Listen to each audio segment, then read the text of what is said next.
Now, we're about to make it law. Republican Texas Governor Greg Abbott on Wednesday signed into law a so-called fetal heartbeat abortion bill that bans the procedure after about 6 weeks of pregnancy, sometimes before many women even know they're pregnant. It's part of a wave of similar abortion measures passed in Republican-led states that bans the procedure once a fetal heartbeat is detected.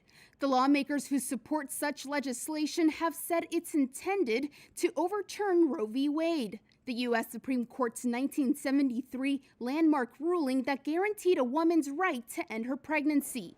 Just this week, the High Court opened the door for such an overturn of Roe v. Wade, or at least a narrowing, by agreeing to review Mississippi's bid to ban abortions after 15 weeks.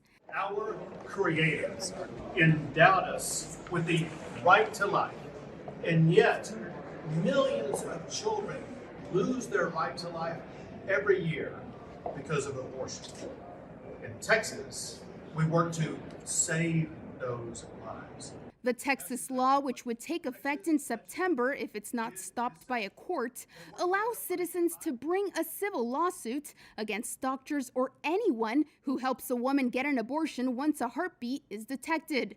In an open letter earlier this month, some 200 Texas physicians said they were worried the law would expose doctors to the risk of, quote, frivolous lawsuits that threaten our ability to provide health care, adding, quote, as licensed physicians in Texas, we implore you to not weaponize the judicial branch against us to make a political point.